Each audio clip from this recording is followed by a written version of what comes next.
Technically bisnis itu kayak poker. Kayak dunia ini kan udah dikasih tahu nih lu punya kartu apa gitu kan. Nah, lu harus bisa main kartu sesuai dengan kartunya lu kan. Semua di dinamika perusahaan. Begitu ada sales, itu solves all problem. Justru semakin temenan semakin bahaya. Karena udah terlalu subjektif bahwa gue mau menyelamatkan pertemanannya dibandingkan usahanya. Pedal. Kalau misal lu kecepetan di 2010, lu bikin pedal, rugi gak? Gue itu akhirnya ngambil job bersihin WC. Lu bisa gak nih bikin konten bersihin WC? Perusahaan gue udah triliunan, masa gue itu masih harus dengerin lu punya perasaan? Saat lu melihat kerjaan itu adalah hidup lu, itu hidup lu berubah. Karena lu udah berasa bahwa gue tuh bukan kerjain buat kerjaan orang lain, gue kerjain buat diri gue sendiri, untuk pertemuan gue sendiri. Lu kalau misalnya lihat Ferrari, lu lihat apa? Ada sosial. Kalau misalnya orang kaya tuh mainan. Kalau buat perusahaan yang ren Ferrari, itu adalah capex. Oke. Buat influencer yang suka flexing, itu adalah marketing cost. Entrepreneurship itu layaknya lu lompat dari tebing, terus lu sambil lompat itu, sambil menuju jatuh itu, lu tuh assembling plane, berharap bisa terbang lagi. Kembali lagi di Voknomics Podcast. Hari ini kita bersama lagi sama Agus Leo Halim. Welcome again, Gus. Thank you, Win. Di another episode of Luar Voknomics biasa. Podcast. Diundang berkali-kali, thank you banget. Hari ini kita bakal masih ngobrolin nyambung dengan episode sebelumnya. Kita ngobrolin mengenai kalau perusahaan itu lagi downtrend, ada beberapa opsi. Kita bisa pivot, kita bisa delay, kayak one of your companies, lu delay dulu, pending. Terus ada yang ya mau nggak mau udah harus shutdown atau suntik dana dan lain-lain. Nah, tapi hari ini kita mau ngobrolin kadang-kadang penyebab downtrend itu jarang kita bahas. Ya, artinya apa? Dinamika di dalam perusahaan yang bikin jadi downtrend. Ada kita sebutnya tantangan atau bahasa company-nya mungkin dinamika yang terjadi di dalam perusahaan itu gitu. Nah, menurut lo, Gus, first question, apa dinamika yang pasti terjadi dalam sebuah perusahaan? Ribut sama co-founder. Ribut sama co-founder. Iya, benar. Berarti konflik internal. Konflik internal, benar. Itu the biggest problem atau what do you think? Bukan biggest problem kali ya, tapi menurut gue sangat umum banget orang itu mempunyai perdebatan secara internal dengan dia punya partner. Okay. Apalagi kita ngomongin setting up-nya gimana nih. Jadi banyak banget kan untuk kita bikin jadi suatu bisnis itu caranya gimana. Ada yang orang tuh pakai jargon namanya sweat equity. Oke. Gue mungkin nggak punya modal sama sekali, tapi gue pastiin gue punya waktu di sini 100%. Oke. Alhasil kalau misalkan waktu gue di sini 100%, gue berharap gue bisa mendapatkan sekian banyak percentage. Kalau misalkan nanti perusahaan sudah untung. Oke. Dilawan sama co-founder yang mungkin, oh ya udah, gue mungkin nggak 100% di sini, tapi gue langsung top up pakai duit. Nah, kadang-kadang dinamika seperti itu kayak langsung beda nih. Yang satu ngelihat si co-foundernya kayak seakan-akan, lah, lu kan cuma terima duit doang, bos. Ya. Lu tiap hari nggak di sini juga gitu kan. Ya. Kenapa lu ngatur-ngatur? Yang sebelah sana juga sama tuh angle-nya. Lu kan nggak keluarin apa-apa ya. Kenapa lu berasa lu bisa ngatur gue itu padahal duit gue? Oke. Nah, jadi dinamika seperti itu yang jadinya mungkin bikin perusahaan tuh kagak enak. Oke. Vibes-nya. Tapi gue pengen menggarisbawahi perdebatan itu sebenarnya dibutuhkan. Sehat ya.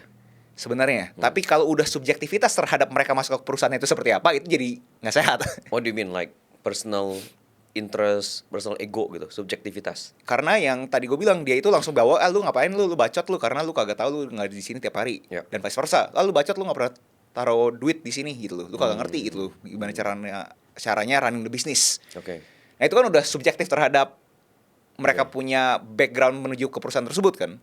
Tapi saat mereka itu bisa menghilangkan mereka punya subjektivitas, objektif aja gitu. Kayak ini barang, kenapa menurut gue itu kurang baik. Kenapa ini kita harus menuju ke sini? Karena A, B, C, D, F, G. Nah, itu menurut gue sehat. Dan lu mungkin bisa ngelihat gue punya perusahaan yang lu kenal juga co-foundernya. Emang kita kerjanya cuma ribut doang sebenarnya. Kalau misalnya kagak ribut ya sebenarnya tanda kutip jadi nggak kerja. Ini siapa nih? Karena adem ayem kan. Jadi lu bisa lihat kan bahwa no wonder nih dua orang kerjanya kalau misalkan di kantor ya kerjanya ribut ya, karena emang butuh yang orang ribut ini buat kita itu umum. Iya. Karena gue berasa dari ributnya orang ya, buat orang ribut ya, buat kita tuh umum. Itu tuh dibutuhkan untuk kita polish ini tuh arahnya kemana sih? Ya. Karena kalau semua sifat yes terus, jadi kan nggak ada peran antagonis yang kita bisa ngeliat blind spotnya kita gitu loh. Kita ribut aja masih bisa kelihatan, masih bisa hilang tuh kita punya blind spot gitu loh. Jadi menurut gue kalau dibilangin perdebatan itu sehat atau nggak sehat, menurut gue sehat. Tapi kalau bisa dihilangkan subjektivitasnya. Ya, ini nggak semua founders bisa handle sih ya. Banyak yang baper dan lain-lain. Proses lu sampai bisa kayak, oke, this is harus objektif nih. Prosesnya kayak gimana, Gus? Kalau secara first principle thinkingnya ada yang namanya expected value. Jadi kan ada keputusan lu probabilitas seberapa besar dilawan sama lu punya weighted ratio. Jadi contoh keputusan lu bikin A ini mungkin 0,2. Ya. 0,2 itu kira-kira mungkin bisa menghasilkan 100 juta. Oke. Jadi kan menghasilkan 20 juta kan. Ya. Nah, jadi as long itu kita lihat bahwa, atau lebih tepatnya gue lihat bahwa weighted ratio-nya itu make sense. Kayak oke, ini probabilitasnya 0,8, kurang lebih bisa menghasilkan 100 juta.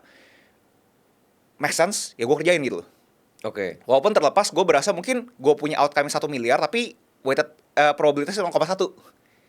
Tapi gue bilang intuisi gue kuat banget gitu loh. Tapi dengan ada peran antagonis gini, ya gue berasa sebenarnya realistis gak sih? Ya, Gue menuju ke sana gitu loh. Ya. Jadi proses terhadap secara konkretnya gue ngelihat ini secara probabilitas aja. Oke. Yang ada buku keren namanya Thinking in Bets, si Oke. Annie Duke, dia bilang ya technically bisnis itu kayak poker. Kayak dunia ini kan udah dikasih tahu nih lu punya kartu apa gitu kan. Nah, lu harus bisa main kartu sesuai dengan kartunya lu kan. Nah, jadi itu dari sana. Tapi kalau dari sisi abstrak ya, gue berasa gimana cara gue bisa ngelakuin ini, gue harus mempunyai suatu kedewasaan bahwa gue tuh goblok gitu. Oke. Dimana learning itu nggak bakal pernah habis dan harus berani kosongin gelas. Menurut gue itu sesuatu skill yang mungkin nggak banyak orang itu bisa punya, apalagi orang yang punya kesuksesan. Oke. Let's say lu udah punya kedewasaan itu dan being objective with your partner gitu. Tapi partner lu gak bisa gitu. How do you handle it? Kayak langsung oke lah kita go separate ways apa gimana? Because this happen to a lot of companies kan gitu. Dimana lu kasih Salah. dinamika. Salah satu being objective aja gitu. Perdebatan being objektif, gak take it personally. Di mata dia. Di mata dia salah satu. Yeah. Salah satunya gak bisa take it gitu. Sering terjadi kan gitu. Yeah. Nah, dari posisi lo how do you handle it? Apakah ada perusahaan-perusahaan yang akhirnya seperti itu? Menurut gue pasti banyak ya. Ya. Karena akhirnya orang tuh berasa lu bias, gue bias. Ya. Ya udah susah tuh ngobrolnya kan ya. Dan itu ngelebar terhadap sebenarnya lu punya partner tuh komplementari ke lu atau kagak. Oke. Kalau misalnya lu berasa dia itu komplementari sama lu, apapun tanda kutip dia punya kekurangan, lu berasa ya udah, lu terima gitu loh. Emang ini sesuatu yang namanya business as usual, gue harus ribut terus sama lu setiap kali gue melakukan sesuatu. Just another dinamika aja gitu ya. Iya, jadi ya berasa ya ini umum, ini SOP lah bahasanya gitu loh. Iya. Untuk menuju suatu inisiatif pasti ribut. Oke. SOP. Karena lu tahu dia komplimen lu dan dia mungkin juga aware juga kalau misalkan dia belum keluar ya, berarti kan dia juga tahu bahwa gue komplimen dia. Jadi itu sama-sama gitu loh. Ya. Tapi mungkin yang lebih sensitif diomongin adalah saat mereka berasa udah gak komplimen to each other gitu loh. Gue lebih ngerti, lu bego, nah itu udah susah tuh. Ya. Nah, kalau gue ngelihatnya di situ sih udah nggak ada yang bisa diselamatkan. Udah harus move on menurut gue sih itu sih. Oke. Good. Oke. Gus, hari ini kita bakal ngobrolin tantangan atau kita sebut tadi dinamika gitu ya. Konteksnya adalah ada perusahaan yang produknya bagus, penjualan oke, tapi kok susah banget buat scaling up. Terus on the other hand, ada yang kita ngomongin soal modal. Ada perusahaan yang udah dapat funding ratusan juta US dollar, tapi tetap bisa bangkrut. Gitu. Ya. Kayak apa sih dinamika yang sebenarnya terjadi dalam perusahaan yang banyak orang gak tahu, gak sadar gitu, Gus? Funding ya. Kalau funding ratusan juta dolar sih mungkin gue nggak punya portfolio ke sana ya. Gue nggak punya perusahaan yang di funding 100 juta dolar ya. Tapi kalau misalkan gue cocok logi ya, mungkin perusahaan itu kan pada umumnya begitu udah ada produknya harus dipasarin.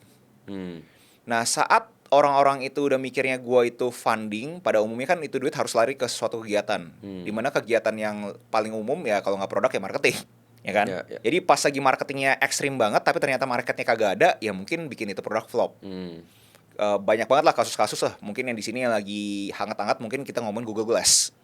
Oke. Google Glass bisa ngomongin pionir terhadap semua aktivitas terhadap kita punya wearables yang tech gitu kan, tech wearables. Tapi dia mungkin kecepatan di 2010-an, akhirnya kagak dapat tuh momentumnya gitu. Mau dia bakar gila-gilaan itu duit juga percuma gitu kan. Tapi sekarang terlihat kayak orang-orang udah move on nih, atau lebih tepatnya udah siap ready untuk move on dari dia punya iPhone. Ya Meta segala macam make sense tuh ngelakuin itu semua. Oke. Jadi kalau ditanya apakah duit itu menyelesaikan semuanya, menurut gue duit itu menyelesaikan semuanya dalam konteks sales. Jadi orang-orang bilang kan, lu ada funding mah gampang lah, semua bisa dikerjain gitu. Ya. Menurut gue kata-katanya bukan duit itu bukan berasal dari funding tapi dari sales, dari customer, kebayang sih? Ya, ya, ya. Menurut gue semua di dinamika perusahaan begitu ada sales itu solves all problem. Menurut gue pribadi. Solve most of the problems apa solve all problems? All. Mau ada dinamika terhadap co-founder, tantangan terhadap lu punya tim kagak reaktif segala macam, penting ada begitu ada cuan. duit, menurut gue beda. Oke. Dan itu ngelebar gitu. Kita mungkin buat bisa di grassroots kan, bisa di akar rumput kan. Basically kayak like-nya kita itu punya keterampilan A. Kita berasa jago keterampilan A, tapi nggak ada cuannya. Ya, ya. Pasti berasa, aduh, PR banget ya gitu. Setuju. Tapi dilawan sama keterampilan B yang mungkin aja lu kagak suka tapi ada cuannya. Ya. Beda tuh pasti. Dia berasa, oh ya udah gue kerjain aja gitu. Balik lagi ke jawab pertanyaan lu, dinamikanya pertamanya mah menurut gue adalah orang-orang tuh biasa fokusnya ke marketing. Nggak fokus ke produknya. Nah gimana caranya kita itu bisa fokus ke produknya dulu. Nah itu ngelebar tuh. Kayak sebenarnya ada versi yang lebih gampang dulu gak sih sebelum buang $100 juta? Apakah ada suatu milestone yang bisa kita hit dulu sebelum kita berpikir, oh ini bisa di scale nih. Itu gue rasa step satunya ada di sana dulu terhadap MVP-nya sebelum gue dapat $100 juta, gue go to market, reaksi pasar seperti apa. Ya. Kalau misalkan unit economics-nya itu udah plus, menurut gue make sense. Dimana kalau misalkan kalian lupa, unit economics adalah saat kalian itu masuk ke suatu market, dan itu akan ada biayanya tuh, produknya berapa. Terus kalian mengakuisisi customer. Itu kan pendapatan kan. Nah, pendapatan sama lu biaya go to market itu, pendapatan kurang pengeluaran, itu bisa plus, menurut gue make sense tuh buat $100 juta. Ya. Banyak pengusaha bilang tantangan terbesar itu modal gitu. Menurut lu Gus, modal tantangan terbesar gak sih gitu dalam bangun perusahaan? Dan kayak sebesar apa modal yang dibutuhkan gitu? Kalau lu sifatnya itu yang udah bisnis yang capital heavy, ya pasti jelas sih lu butuh modal. Ya. Tapi kalau misalnya lu yang sifatnya capital light, jelasnya lu nggak butuh modal-modal banget. Kita pernah bahas ini juga ya. Benar. Jadi kalau ditanya contoh, mungkin kita ngomongin buat orang bisa relate adalah warung kopi. Warung kopi kan udah jelas udah butuh modal untuk membeli inventory, renovasi segala macam. Jadi itu udah pasti ada modal yang lu harus keluarkan dari awal. Ya. Yang mungkin lebih menarik adalah ada beberapa bisnis yang mungkin modalnya itu sangat kecil, yaitu lu punya waktu sendiri. Modal lu adalah waktu gitu kan. Oke. Jadi modal-modal ini ya layaknya kita itu ngeliat kita di diri sendiri, ya apa nih yang bisa kita keluarkan? Apakah kita punya waktu? Apakah kita punya uang? Oke. Apakah ada leverage lain? Contoh lu bisa coding, contoh apakah lu bisa punya media, itu kan leverage kan. Nah, lu harus pikirin lu tuh ada leverage di mana. Apakah itu yang paling susah? Ya, lu harus identifikasin lu ada di mana, jagonya di mana, dan abis itu mau masuk ke industri yang capital heavy atau capital light. Nah, kalau misalkan lu udah di capital light, itu menurut gue sweet spot. Karena menurut gue, kalau misalkan lu itu yang profil resiko kayak gue, capital heavy kan amit-amit flop, gone tuh semua tuh. Ya. Jelasnya ada beberapa hal yang lu bisa lakuin terhadap refinancing segala macam untuk lu nggak terlalu benar-benar hancur kan. Tapi kalau misalkan kita ngomongin yang capital light ini, yang gue suka nih, yang tes aja dulu, udah kalau misalkan ada rodanya baru kita scale. Contoh mungkin yang orang-orang bisa relate ada coba nge-scale industri jasa. Nah, industri jasa kan cuma butuh lu punya waktu. Ya. Ya kan? Contoh ngomongin lagi ini kita di dunia perkontenan, kita ngomongin bikin agency ya kan. Gue udah tahu gimana cara bikin konten, ya udah deh. Gue coba bikin bisnisnya gitu loh. Berarti gue bikin konten, gue butuh talent lagi, ya kan? Siapa yang talentnya, siapa yang ngedit, siapa yang produksi, siapa yang ngebukuin ini semua, sama siapa yang cari duitnya. Jadi kurang lebih kan udah ada 5 tuh. Komponen gue sebagai kreator tuh pada umumnya langsung jadi 5 kan gitu kan. Nah dari sana gue coba pikirin deh, kira-kira untuk nge-scale lagi butuh modal seberapa besar sih gitu loh. Nah kalau misalnya ternyata gue butuh modal besar dan intuisi gue tinggi, ya gue ngambil partner. Dimana gue berasa, gue udah ada ini, penjualan gue sebulan itu 100 juta. Ya. Lu mau masuk gak nih? Lu punya duit, bakal jadi gue punya tim. Nah tim ini bisa nge-scale untuk bisa jadi 1 miliar contohnya. Gue bisa balikin lu duit BP mungkin 6 bulan. Oke. Nah hal seperti ini yang lu harus coba mitigasi untuk memastikan perusahaan itu bisa berkembang dengan baik. Oke. Tapi itu ngelebar, nyari co-founder partner pun juga susah tuh. Ya. Ya. Dimana pada umumnya orang-orang berasa bahwa oh ya udah pokoknya cari yang punya duit aja, nah itu bahaya. Ya udah cari yang mungkin sefrekuensi, ya kan.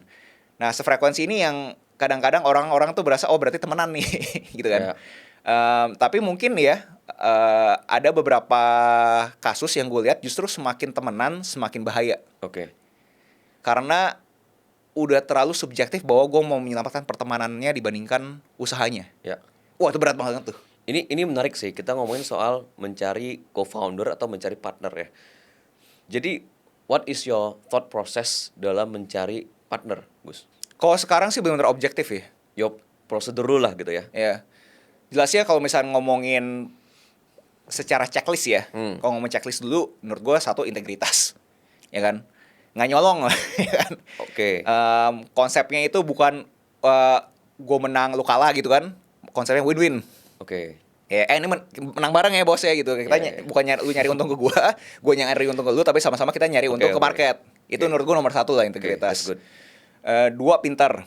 Kayak gue berasa gue dalam ruangan itu ngobrol sama dia, gue mencari sesuatu yang baru gak? Oke. Ya kan, kayak gue pas ngomong ini, mendadak dia ada twist kesini. Menarik ya, kok dia bisa arah ke sana ya.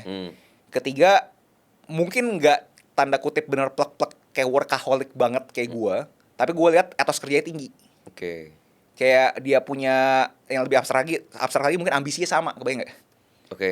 Walaupun gue tahu ambisi kadang-kadang sama realita agak jauh ya. Konkretnya mungkin kayak pernah lu ngobrolin di episode sebelumnya, jam 12 malam lu chat masih dibales. boleh, benar ya kayak gitu. Oke. Kan berarti gue berasa setidaknya ya ini orang in the same level of Work thought ethic. process lah gitu kan. Yeah. Kayak ini orang masih nyala gitu kan gitu. Jadi tiga itu kalau misalnya ngomongin checklist ya. Jadi etos kerja, kepintaran sama integritas. Kalau ditanya nomor satu, menurut gue nomor satu integritas. Karena gue nggak pengen duanya dapet tapi nggak punya integritas, kan berarti gue yang bahaya kan. Iya. Itu menurut gue Interesting. itu checklist. Tapi kalau misalnya secara abstraknya, kayak gue harus bisa memastikan bahwa dia itu punya satu visi sama gue dan dia tahu menuju ke sana, tapi mungkin arahnya agak berbeda dikit tuh nggak apa-apa. Itu apa? Sebutan chemistry apa? Ya kalau misalnya mau abstrakin chemistry kali. Abstrakin chemistry ya. Iya. Dan itu menurut gue susah banget sih lu ketemu orang yang benar-benar complete each other gitu. Karena pada umumnya orang-orang tuh baperan, kayak kok gue ngomong A di dismiss ya, gue ngomong B di dismiss, ya udah lu running sendiri aja. Padahal kan kita lagi mencari suatu jalan yang paling optimal buat perusahaan gitu. Dan mungkin dinamikanya bisa lu udah ketemu checklistnya, dianya yang nggak mau gitu. Nggak paham. Dianya punya checklist ke lu juga kan gitu loh. Benar. Iya kan? Ya dia berasa ya itu vice versa lah ya. Dia juga orang-orang partner gue pasti berpikir apa sih Agus punya keterampilan on the table nih gitu loh. Iya. Ada orang mungkin mikir berasa lu punya duit gak? Oke. Lu nggak punya duit, malas gue. Itu selalu nomor satu ya. Contoh ya kan. Contoh lagi apalagi lu punya apa nih bos? Portfolio lu apa gitu kan. Oh bisnis lu masih ratusan M, gue nggak bisa nih, gue sama orang tuh liganya T. Mungkin kan ada orang kayak gitu kan, karena berpikir mungkin ratusan ngelebar dikit ya, mungkin ratusan mungkin mikirnya ini kayak bahaya nih, karena dia nothing tulus contohnya gitu kan. Kayak mungkin orang-orang lihat ratusan M ke ratusan juta. Wah ini orang nih ada dua kan, jadi kan angle-nya kan antara wah ini berarti orangnya bakal tajam banget, bener kerja keras banget, atau wah bisa main resiko tinggi nih. Karena dia mau masuk ke liga yang ratusan miliar kan gitu. Ini mungkin bisa ngebantu beberapa folk numbersnya kita juga kan. Apa yang dari pengalaman lu mencari partner co-founder, apa yang bikin let's say lah checklist, beberapa checklist dapat, which is integritas, tapi akhirnya decide untuk nggak jadi gitu. Kalau di gue punya pengalaman yang akhirnya kagak jadi, itu pure konflik terhadap ambisi. Kalau pengalamannya gue. Jadi ada tipe orang yang berasa bahwa gue ngomong ya secara verbal, gue pengen nih scale ke 100 titik gitu. Tapi ternyata begitu dia tahu kerjaan yang terlalu banyak, ya udahlah, nggak usah lah gitu. Terus dicoba di-push malah terkesan sesuatu yang negatif. Kayak berasa kayak gue beda gue sama lu, gue nggak mau di sini gitu. Lu kalau misalnya mau lanjut aja sendiri. Menurut lu Gus, mostly dinamika di sebuah perusahaan itu mostly persentase yang lebih besar di konflik internal atau ke produk market fit atau apa Gus? Persentasenya ya, based on your experience aja. Gue mungkin otak gue konslet ya. Gue klaim kalau misalkan gue dapat akses ke human capital yaitu partner yang tepat, pasti gue bisa jalanin apapun sih. Wah, otak gue mungkin sekonslet itu ya. Seoptimis itu ya. Kalau misalkan ke portfolio produk yang pernah gue kerjain ya. Kalau misalkan lu suruh gue bikin roket, jelasnya gue gak mampu ya kan. Tapi kalau portfolio produk yang gue pernah kerjain, gue klaim itu semua tuh harusnya bisa jalan semua. Kalau misalkan gue punya... Kalau itu new product? Ya new produknya apa dulu nih? Ya, kan? Belum pernah Ya makanya kalau se-ekstrim roket kagak mampu. Jangan lah, gak usah. Tapi kalau misalkan dikuadrankan ke capital light, itu gue mampu, gue berasa. Nah walaupun mampunya itu mau sampai skala berapa gitu kan ya. Jadi kalau di dalam ngejawab pertanyaan lu terhadap itu semua, gue berasa otak gue konslet tuh. Tapi coba gue mikir lebih dalam lagi ya. Kayak apa gitu kan, kayak presentasi terbesar apa gitu kan nih pertanyaan lu kan. Persentase tantangan paling besar. Karena gue tadi pengen ngomong pikirnya tim ya, tapi tim pun juga gue berasa as long baik lagi kalau misalkan lu punya omset, lu punya cash, gue berasa pasti solve all problem gitu loh. Jadi gue nggak ada jawaban lebih generik dibandingkan tantangan terbesar adalah omset. Jadi kalau lu punya jargon mungkin product market fit ya product market fit. As long ada marketnya ada, menurut gue itu bisa solve all the problem gitu loh. Jadi is it safe to say ke teman-teman Vognomics ini kalau bakal ada banyak dinamika dalam bikin sebuah perusahaan, tapi ujung-ujungnya bisa menghasilkan nggak gitu? Benar. Nah tapi kan jelasnya kita nggak sehitam putih itulah. Menuju menghasilkannya itu kan yang PR kan. Mungkin di sini ada yang kritis gitu. Gue juga tahu bos kalau misalnya ada omset semua diem gitu kan ya. Tapi kan menuju ke sana ya kan yang susah kan. Nah itu pentingnya lu punya intuisi gitu. Kayak mungkin banyak yang nggak tahu.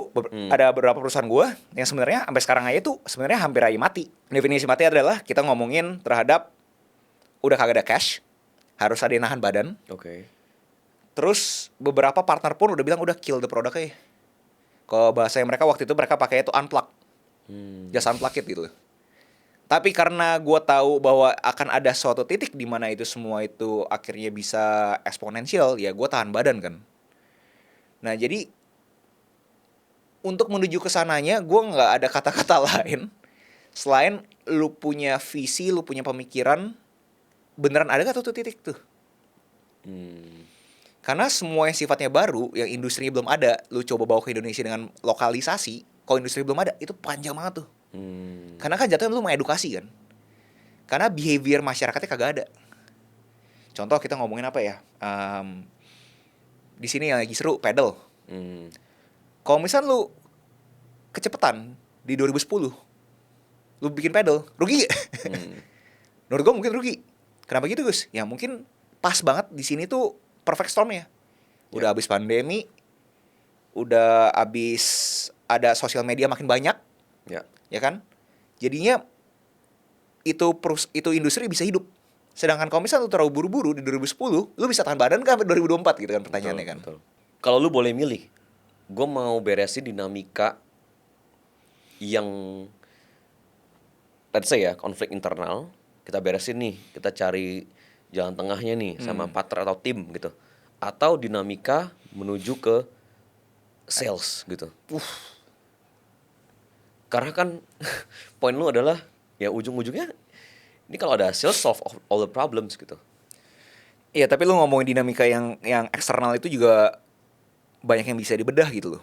Maksudnya orang-orang tuh berasa kadang-kadang, oh ya udah customer is king. Ya. Apapun yang customer ngomongin kita terima plek-plek gitu loh. Jelasnya iya benar kita terima gitu, Ya. tapi harus dikurasi. Oke. Karena mungkin aja ada beberapa feedback dari customer yang mungkin nggak se-align sama kita punya scalability. Mudeng nggak? Kayak Ngerti. contoh ya, mungkin on the very grassroots lagi kopi lah ya, warung kopi Ya, gitu ya. kan. Masukin kopi gitu loh. A, B, C, D, F, G semuanya ngomongin ada aja masalahnya gitu loh. Tapi kalau turutin semuanya, nggak jadi produk yang scalable kan. Betul. Jadi lu harus cari median dari itu semua. Iya. Nah tapi saat lu jadikan itu median, ada beberapa yang jadi true fans, ada juga yang akhirnya nggak suka sama kopi lu. Oke. Nggak bagus bro, percobaan pertama tuh paling bagus. Pada percobaan keempat, mungkin yang paling scalable. Oke. Nah itu panjang lagi tuh, kayak lu harus punya apa ya, gut feeling. Kayak produk lu tuh harus dibawa ke arah objektif yang lu inginkan. Itu sangat susah banget karena lu harus menerima ego. Bakal ada orang ngatain lu produk lu jelek. Nah jadi kalau ditanya apakah kepentingan internal terhadap tim atau kepentingan eksternal terhadap si customer mana yang lebih penting, Ya. gue nggak bisa kasih bobot mana yang lebih penting. Ya dua-duanya penting ya. Karena internal kalau misalkan mereka nggak punya antusias, mereka berasa nggak doing well gitu kan, ya juga susah gitu. Kayak gimana caranya, kayak chicken and egg problem gitu jadinya. Ya. Kalau gitu mungkin gue masuk ke gini. Ada nggak sih tough decision yang lu harus bikin demi ini berjalan company-nya in the sense gak matiin sales gitu. Kayak harus ada di sacrifice, tough decision. On top of my head lebih ke egonya gue doang sih. Jadi contoh gue benar-benar seakar rumput itu. Kayak gue ngambil job-job yang mungkin menurut gue nggak align sama gue gitu loh. Contoh mungkin yang gue bisa cerita adalah gue itu akhirnya ngambil job bersihin WC. Gimana? Jadi kan company gue harus hidup kan. Ya. Company gue harus hidup, butuh ada sales dong. Ya. Nah sales waktu itu ada inquiry kayak, karena kan ngeliat gue sebagai kreator kan, lu bisa gak nih bikin konten bersihin WC? Gue punya produk yang membersih WC gitu kan. Oke. Secara gue punya mungkin topik kreatornya, gue berasa lu ini nggak salah nih. Ya. Kayak gue udah build my brand equity sekian banyak, inquiry-nya bersihin WC. Kayak mikir 2 kali lah gitu kan ya. Tapi akhirnya so-called tough decision-nya gue berasa ini harus objektif nih. Kalau misalkan gue nolak ini, probabilitas gue ketemu inquiry yang sesuai dengan gue punya brand alignment berapa banyak. Oke. Dan berapa juta nih kira-kira expected value-nya kan. Ini udah depan mata, probabilitasnya bahkan udah 1.0, bukan 0, kan, 1.0. Per bulan dapat mungkin 5-7 juta buat nafas. Ya udah kerjain lah gitu. Oke. Jadi kalau ditanya on top of my head sekarang itu ya toughest decision yang mungkin gue berasa recently kayaknya agak aneh gitu kalau di looking back gitu. Oke. Interesting sih. Mungkin kalau gua boleh ambil referensi, mungkin salah satu buku yang gue baca dia harus kayak contoh pecat staffnya which is temennya sendiri gitu. Tough decision seperti itu gitu yang kayak gua harus, atau saudara keluarga dia sendiri karena emang gak mendukung perusahaannya gitu. Ya. Oh itu banyak itu kalau misalnya ngomongin kayak gitu. Oke, lu orang sana banyak juga. Jadi di salah satu grup yang cukup gede juga di Indo, F&B, lifestyle, itu gue juga ketemu ada beberapa bentuknya seperti itu. Jadi orang-orang yang tanda kutip dekat, tapi saat perusahaannya sudah besar, orang itu nggak bisa ngikutin. Betul.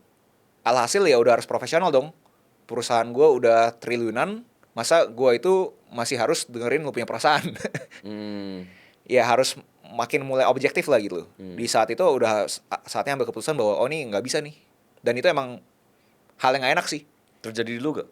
Oh sama dong. Itu gue udah ada di lingkaran itu, dan di lingkaran gue juga ada gitu. Ada beberapa orang-orang yang deket, yang bahasa netizennya lingkaran satunya gue, yang mungkin kagak perform. Dimana ya berasa kayak seakan-akan ya bukannya gue nggak mau lu ada di sini, bukannya gue kagak mau memberikan apapun yang lu inginkan, tapi kalau misalnya perusahaannya itu tidak sebesar atau hit KPI yang kita inginkan, gimana cara gue bisa kasih? Oke. Kebayang gak sih lu? Ya. Dan itu ngelebar terhadap dinamika gue pribadi sendiri gitu loh. Ya. Nah ini banyak Vlognomers mungkin gak tahu, ya lu sendiri pun pernah kerja bareng gue. Ya kan? Ya. Dimana gue itu pas 360 review sama tim-tim gue selalu dibilangin I'm very hard to work with. Kayak ekspektasi gue ketinggian. Gue suka WA malam-malam gitu. Jadi orang-orang ini berasa anjir gue udah Meeting pagi-pagi, WA malam-malam. Iya, meeting jam 6 pagi kan. Jam 6 pagi. Apa yang dicari kan sebenarnya kan. Tapi itu mungkin gue resource juga kan, karena gue ngelihat yang gue punya privilege ketemu orang-orang yang punya pencapaian, gue juga berasa anjrit mereka minggu jam 6 pagi sambil jalan pagi meeting. Oke. Itu buat gue kan ke distorsi ya. Maksudnya gue jadi terima mentah-mentah kan, kayak oh gini ya cara orang tuh bergerak di dalam liganya mereka gitu loh. Iya. Dan gue terima itu mentah-mentah, gue berasa berarti gue harus rewire gue juga gitu tuh. Oke. Dan akhirnya gue jadi berasa namanya work life balance tuh nggak ada. Oke. Karena itu satu kesatuan. Oke. Karena gue mendapatkan kecipratan Oke. mereka punya aura gitu loh. Oke. Gue suka nanya pertanyaan ini ke beberapa orang di street interview gue gitu, Gus. Kayak menurut lu apa persamaan karakter atau value dari yang lu lihat dari orang-orang sukses yang teman-teman Vlognomics bisa pelajari juga gitu? Ya kalau yang tadi gue ngomong, menurut gue mereka tuh udah gak ada work life balance. Oke. Mereka berasa tuh satu kesatuan gitu loh. Ya. Jadi kalau misalkan dijadikan kata-kata, gue berasa saat lu melihat kerjaan itu adalah hidup lu, itu hidup lu berubah. Karena lu udah berasa bahwa gue tuh bukan kerjain buat kerjaan orang lain, gue kerjain buat diri gue sendiri, untuk pertemuan gue sendiri. Nanti bisa melebar ke konflik di rumah tangga juga ya Gus ya? Itu ngelebar lagi terhadap, balik lagi rumah tangga juga nyari co-founder ya. Co-founder lu bisa mengikuti lu gak gitu loh, ambisinya sama gak gitu loh. Kalau misalkan lu sifatnya itu tajam kayak serigala, tapi lu di rumah lu harus jadi domba, ya berat tuh. Kayak lu harus cari dinamika di mana partner lu harus support lu untuk bawa, oh gak apa-apa nih, lu jalan aja gitu loh. Kayak jam 11:30 masih WA gitu. Benar. Gimana dia pengen ngobrol. benar ya. Itu harus bukan di sacrifice apa ya? Dibicarakan kali ya. Dia dibicarakan ya. Kayak lu harus kasih tahu bahwa nih gue ada agenda ini gitu loh. Oke. Yang ngobrol tolnya lu coba kasih peran antagonisnya lah. Kalau misalnya gue kayak gini dibanding gue rebahan nggak ada faedahnya, atau gue malah keluar malam yang lu nggak senang juga. Mendingan gue kerja kan. Perlu proses gak sampai akhirnya ketemu, oke ini titik tengahnya gitu? Oh perlu dong. Wah itu ngelebar cuy. Itu mungkin ada hubungan sama nyari founder ya. Maksudnya, dan ada hubungan terhadap diri gue pribadi sendiri gitu. Tadi kan di awal tuh lo udah nanya kayak gue tuh nyari apa gak yang orang-orang itu untuk jadi bisa kerja sama lu ya, ataupun jadi partnernya lu gitu. Gue kadang suka iseng, gue nggak tahu nih, lu ada beberapa kenal partner gue kan, bisa nanya ke mereka atau kagak, dan Eko yang hal sama atau kagak. Kadang tuh mereka tuh suka responnya tuh, ih, kok pertanyaan lu goblok banget sih Gus. Tapi gue pribadi, nah ya pertanyaan goblok ini gak usah ngomong ke founder deh, ke gue punya kolega deh. Pertanyaan goblok ini gue pengen tahu arahnya dia kemana. Jadi kadang-kadang ada orang kesel kayak, kok kayak gini ditanya ya. Tapi buat gue itu tahu dia arahnya sama gak sih ke gue gitu. Oke. Contoh? Ya contoh nih ya, kayak gue bilang ke partner gue gitu kan, kayak menurut lu inisiatif B ini cocok gak sih sama kita gitu loh. Oke. Goblok lu nggak tahu ya, ini kan udah nggak ada duitnya segala macam gitu kan, ngapain gitu loh, kita resikonya ini A B C D F G cuma dapat X, ngapain. Oke. Udah berarti selaras nih gitu kan. Nah jadi terhadap, balik lagi ke itu gue ngelebar ya, gue cabang ya, tapi balik lagi ke poinnya lu terhadap partner segala macam pun juga lu harus gituin gitu loh. Kayak lu harus tahu bahwa dia itu we're on the same team, karena kayak seakan-akan opsinya beda, jadi jangan seakan-akan kita jadi different tim gitu loh. Iya. Padahal end goalnya tuh sama gitu loh, payungnya tuh sama gitu loh. Oke. Apalagi Gus, tadi kan baru satu tuh karakter atau values yang lu lihat dari orang-orang sukses gitu. Ya tadi kan gue ngomong work life balance ya. Kedua sih, gue lihat sih mereka tuh tipe orang yang benar-benar energinya luar biasa. Oke. Definisi energi gue adalah benar-benar bukan kayak energi yang terkoak-koak gitu loh ya. Hmm. Tapi misalkan ngomong diem aja, ya semua orang dengerin. Hmm. Walaupun banyak orang sih bilang ke gue pas gue cerita ini, ya iyalah bos, dia kan bosnya. Make Pasti sense. dengerin kan, ya kan. Tapi again, ada aja yang posisi ya bos, tapi nggak kayak bos. Oke. Menurut gue jangan itu digampangin, kebayang gak sih lu? Energi, meaning misalnya lu kan satu level nih, tapi lu mau dengerin dia gitu. Iya, iya. That's the energy lah ya. Ya, dan ke bawahnya juga gitu. Kayak sekarang kan gimana cara dia tuh bisa speak on their own language gitu. Jadi banyak yang argue bahwa lu kan bos, pasti orang dengerin lu. Belum tentu lu. Menurut gue ada aja yang posisinya bos nggak didengerin. Ya, ya, ya. Apalagi kita ngomongin dinamika perusahaan yang perusahaannya mungkin udah terlalu besar, terlalu corporate, ya pelisatan. Gue kerjain apa yang gue mau gitu. Oke. Ya kan? Jadi menurut gue jadi gampang gitu. Kayak energinya itu harus ada gitu. Dan terakhir mungkin yang gue selalu ngomongin stres. Kayak gue lihat orang-orang yang stres gitu, yang kena stres, itu sesuatu yang menurut dia itu suatu kesempatan gitu. Ngeliatin semua masalah itu adalah suatu masalah yang dia harus selesaikan. Oke. Kebanyakan orang pada umumnya gue lihat sih harusnya ngeliat masalah tuh jiper. Anjir, masalah nggak beres-beres sih. Masalah nggak beres-beres sih. Tapi saat lu bisa ngeliat masalah itu adalah lu punya kesempatan untuk berkembang, itu beda tuh. Ngeklik banget gitu. That's good. That's good. Pertama, no work-life balance. Ya kan? Kalau bahasa gue adalah like work balance itu udah jadi satu. Jadi part of your life. Life sama work sama life. Oke. Kalau bahasa gue. Kedua, Energi. energi. Energinya beda. Terus yang ketiga, tingkat kenyamanan dia sama stres. Gue berasa itu sesuatu yang unik. Wow. Good, good, good. Kayak apapun halangan tantangan bisnisnya itu dia berasa tenang aja. Oke. Kayak mungkin gue ada keberuntungan di salah satu perusahaan di pas lagi pandemi. Itu vibes-nya itu di ruang meeting tuh masih positif. Walaupun maksudnya secara konkretnya kita tahu ini tanda kutip bakal turun dulu. Tapi tahu banget ini V-shape, kebayang gak sih itu? Intuisinya tinggi banget. Wah ini kasarnya ya, kayak seakan-akan koreksi ini akan membantu kita. Intuisinya sama in that room gitu semua. Iya, kayak just another problem yang kita harus solve gitu. Oke. Oke, Gus, untuk make this concrete, kita nggak mau nakut-nakutin penonton buat jalanin bisnis, buat running a business, karena banyak banget dinamikanya nih di dalam bisnis. Ada dinamika konflik internal, ada sales tadi, konflik eksternal yang harus di tackle dan lain-lain. Dari lu deh Gus, kasih concrete solution deh untuk tackle all these dynamics in the company buat closing. Gue harus jadiin satu kata-kata gitu ya. Bingung juga ya mulai dari mana ya. Punya partner yang tepat itu kan nomor satu kan. Punya tim yang tepat juga nomor satu. Gimana caranya nyamain frekuensi? Nyamain frekuensi itu menurut gue kata-kata yang gampang diomongin tapi susah dilakukan gitu loh. Karena Panjang frekuensi kan prosesnya. abstrak kan gitu kan. Yang terlalu bilang ketemu tengahnya tuh panjang gitu. Panjang dan mungkin tuh orang tuh ngelihat hal tuh nggak sama, kebayang gak sih? Kayak gue selalu cerita tuh, lu kalau misalnya lihat Ferrari, lu lihat apa? Kalau misalnya gue liat Ferrari, the beauty, Oke, lu buat beauty, status beauty. status gengsi lah ya. Gengsi, status sosial gak? Status sosial. Oke. Pada umumnya kalau misalnya orang kaya ngeliat itu adalah suatu mainan. Mainan, oke. Kalau buat perusahaan yang ren Ferrari, itu adalah capex. Oke. Buat influencer yang suka flexing, itu adalah opex, marketing cost. Nah, apa hubungannya gue sama tadi nyamain frekuensi ya? Kayak kita udah lihat suatu problem, frekuensi kita sama, ini apa? Oke. Ini binatang ini nih, apa nih gitu. Ya. Nah itu satu lingkaran itu udah tahu ini apa. Nah begitu udah ketemu itu frekuensi, enak banget tuh. Tantangan lu hilang. Nice. Tapi pertanyaannya adalah gimana caranya Gus menyamakan sudut pandang dan frekuensi tersebut. Oke. Nah itu nggak ada hal lain selain jam terbang sih.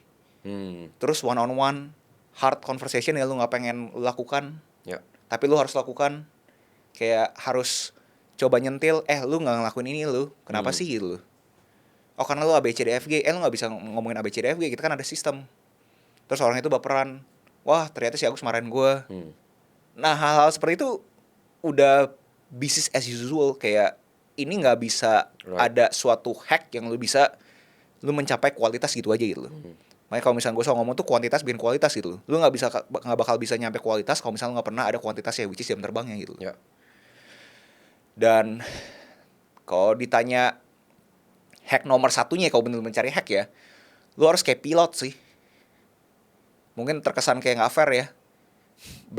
Berarti beban Di lu semua. di gue punya Satu pundak orang ya. bener ekstrim banget ya. Tapi iya mau nggak mau gitu. Maksudnya gue lupa ya siapa yang pernah ngomong quotes ini ya, tapi gue pernah lihat ada quotes ini ya. Jadi dia kasih tahu kurang lebih tuh entrepreneurship itu layaknya lu lompat dari tebing, terus lu sambil lompat itu, sambil menuju jatuh itu, lu tuh assembling plane.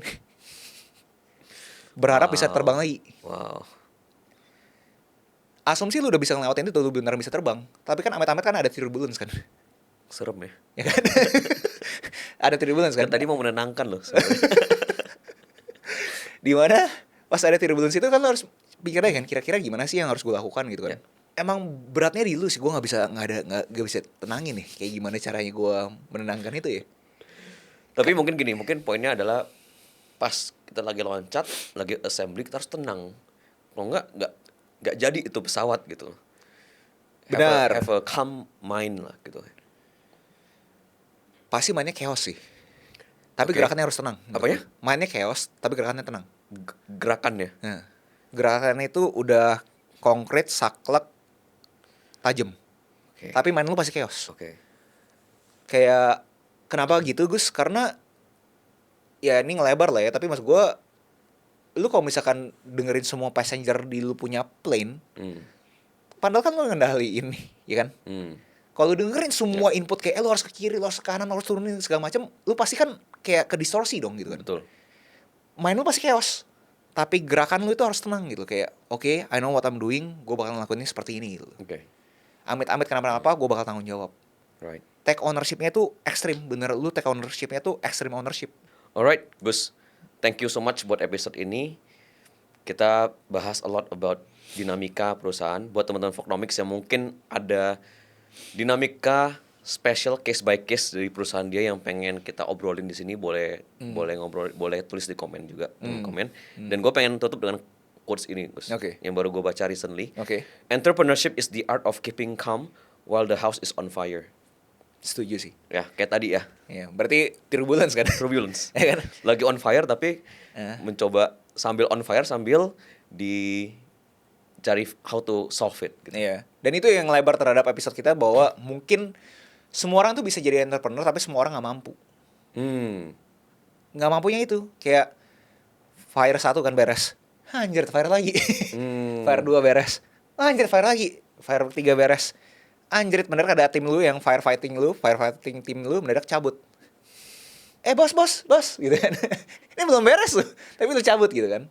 Tapi mungkin dari konteks POV itu orang adalah, wah gila men, gue gak kuat men, stres terus men, di sini gitu. Nah jadi gue echoing sih itu sentimen sih, gak banyak orang itu mampu jadi entrepreneur. Right. Karena gak bisa mitigasi dinamika bahwa problem tuh ada terus. Oke, Gus. Kita bakal ngobrolin topik lain lagi yang lebih menarik lagi. Dan hopefully all the topics bakal ngebantu teman-teman Fognomics. Siap. Thank you so much, Fognomics.